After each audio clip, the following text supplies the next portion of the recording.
So welcome everybody, um, and a particular warm welcome to people tuning in on this recorded video as well. But we also have people present here tonight. Unfortunately, it's probably our last class inviting in the public for a month, but hopefully that will resume in December.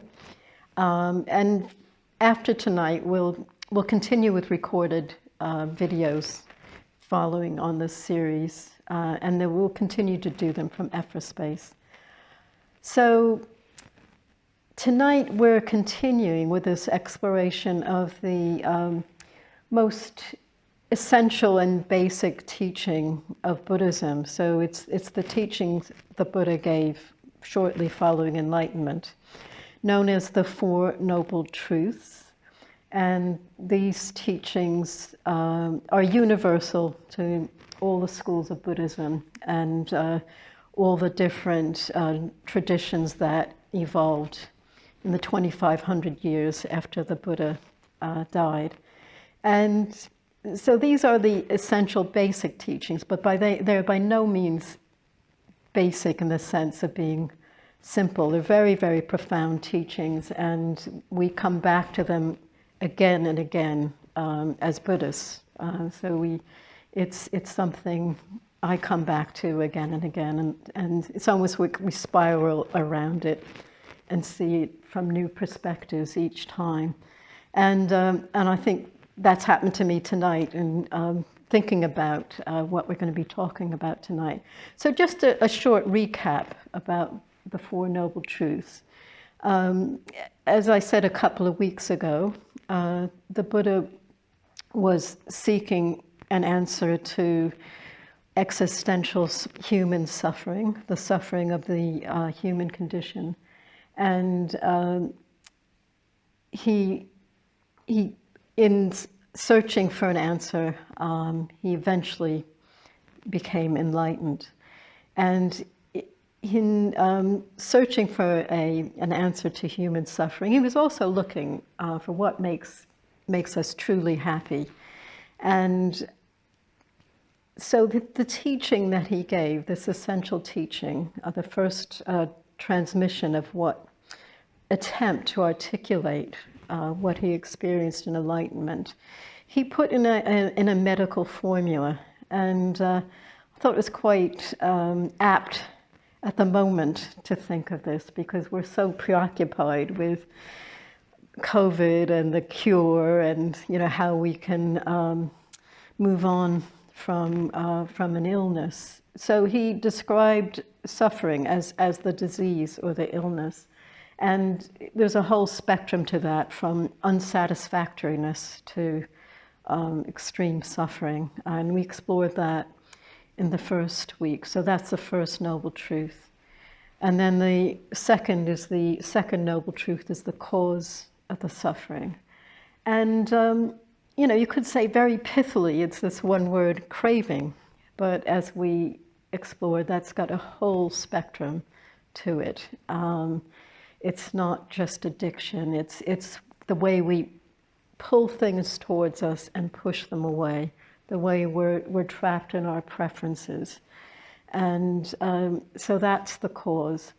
And then the third noble truth is a very wonderful truth, is that there's a cure to suffering. And it's not just when after we die and reach heaven, there's an end to suffering right here in our lifetimes, right near here and now. And this cure, the ultimate outcome of the cure would be enlightenment. But in practicing what the Buddha taught, we're also recovering in this third noble truth. We're getting happier as we practice. So there's a whole linear thing of recovery on the way to the cure from this suffering. And then tonight we're starting on the fourth noble truth. So the cure to the prescription. So the prescription of how we recover. And it's known as the Eightfold Noble Eightfold Path. And Amladana gave an overview of that last week. And it starts out with perfect vision. And then it goes on to 7 other limbs that we'll be exploring in the next few weeks.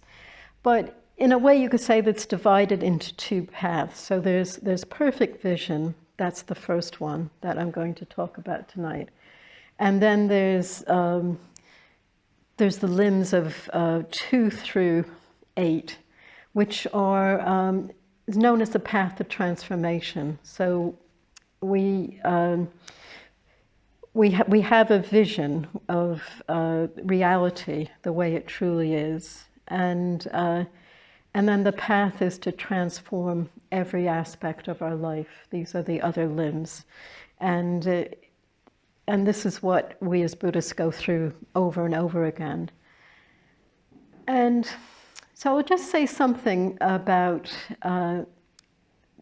this word perfect. So each of the limbs has this word perfect. So we've got perfect vision, and then go on to emotion, then speech, then action, effort, livelihood, and meditative absorption leading to enlightenment. And there's this word perfect before each and every one of them. And the word is samyak in Sanskrit.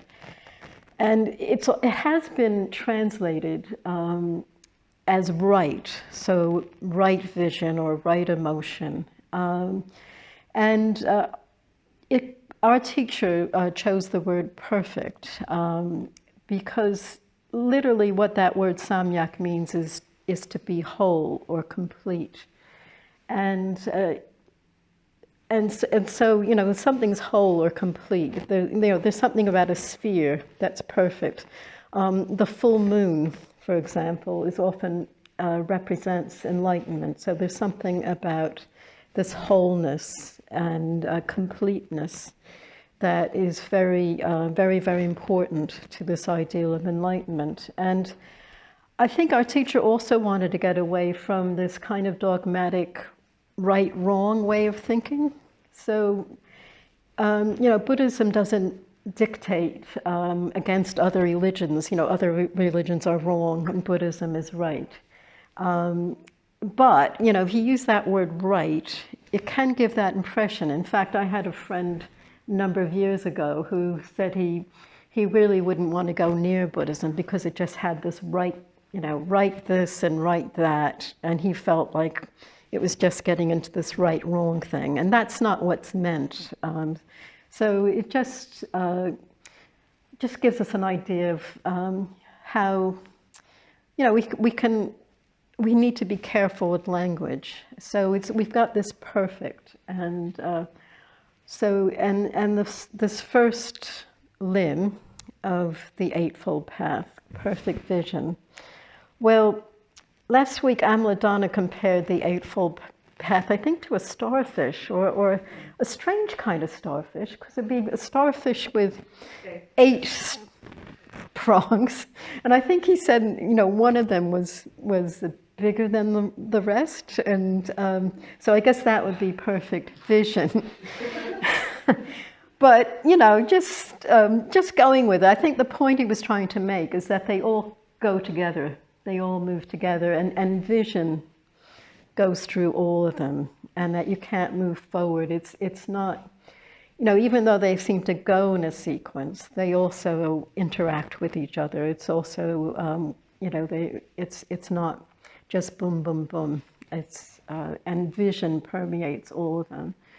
So what do we mean by perfect vision? So in the ultimate sense, it means is the truth. So seeing the truth, the nature of reality, the way it truly is. And in some traditions, it's also known as perfect or right understanding. So understanding or right view. And it could encompass all of the Buddha's teachings about, well, what is reality according to the view of enlightenment. So that's often encapsulated in that. But it also has this spectrum. So how do we bring it down to earth to us humans practicing? So what does right vision mean for us? It, first of all, we could think, well, what is wrong vision? Perhaps we'll talk about that later. So what is wrong vision? So I just might give one or two headlines of that. So wrong vision could be, it's just seeing ourselves as permanent, fixed entities. And, we may not think, conceptually we may realize we're going to die, or conceptually we may like the idea that we're all interconnected, but a view is something that's it's more ingrained in us, and it affects how we look out in the world. So in Buddhism, we spend a lot of time looking at, what is the view? What are the filters that are, that we use to view the world? And are we seeing things that are impermanent as permanent because we want them to be so? So is there a view underneath? For example,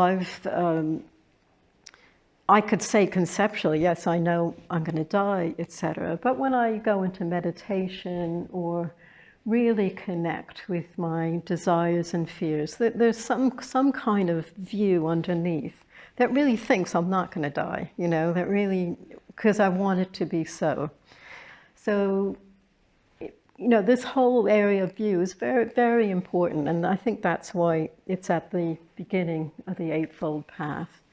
But maybe we'll just explore that in discussion. But getting back to, how does us as humans, how do we enter this area of perfect vision or perfect view?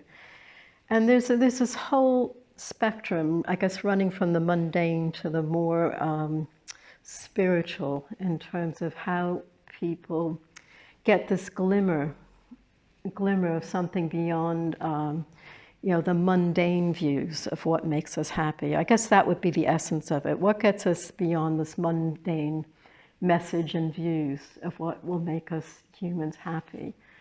And so from a, more everyday level, perhaps, we might have had a bereavement or some kind of tragedy in our lives that completely turn upside down what we thought might have made us happy. And we're quite open to maybe looking at another way, that there must be something different. There's also all sorts of mystical, spiritual experiences people could have. Well, I guess in the range of nature or the arts or music, there could be sort of this everyday going to a concert or taking a walk in nature, but something just might take us completely beyond the everyday through inspiration of beauty, hearing music, and that could give us a glimmer to maybe turn towards exploring a spiritual path, because we're just having a vision or a view of something different. And then also people might have mystical experiences that seem to come out of nowhere. So I'm sure people, maybe themselves or know other people who might have just had some kind of mystical experience, such as, I have a friend who had an experience of, all of a sudden seeing the world filled with love and everything being interconnected and feeling out of time. And it just kind of erupted into her everyday life and completely changed the way she saw the world. She went back to living life as so-called normal, but eventually did start exploring spiritual paths, partly because of that experience. But we could have sudden types of ecstasy or or something visual. There are all sorts of accounts of things like that, and just thinking in myself, revisiting, this glimmer. What was the glimmer that of a perfect vision that drew me to Buddhism? So, I think I would usually say it was a particular type of suffering of having a quite disastrous marriage breakup, and that kind of turning my life upside down in terms of my view of what would make me happy. But then when I think about it, I had all sorts of spiritual experiences before then. So this time around, reflecting on perfect vision, I just remember being young and having this ecstatic experience that had no outside cause, and I didn't know where it came from. And I thought I was going to live happily ever after because I had no context to put it in. But then when I think, yes, and I had all sorts of meditative, spiritual experiences, or just all of a sudden feeling, I was at the back of a church and just feeling this great wave of compassion seemingly coming from nowhere. And I'm just wondering if people, you reflect on your life, there might be more in your life than you really are aware of right now, that these little kind of gifts or glimmers of something that transcends the everyday and gives us a hint that, life isn't exactly the way we're kind of hardwired to see it. So these are a few examples of what might be a glimmer of vision, a glimmer enough to perhaps draw you to come to a class on Buddhism, or to tune into a YouTube video on the Buddha's teachings. This sense that perhaps there's something more than the way we usually see reality, and perhaps there's a sense that there's something that might draw us to freedom from suffering, to draw us to a deeper level of happiness and satisfaction in our lives. So these are all really rich areas to reflect on and to take in, as we start on this exploration of the Buddha's Noble Eightfold Path. So we've got this vision. Sometimes it's compared to having a vision of a mountain peak. We see this peak in the distance, and it really inspires us. Often mountaineers say they go to mountains because it kind of takes them to a quite transcendent place. And it's quite similar. So we've got this vision of something quite otherworldly. And then we set off into the foothills next week with perfect emotion.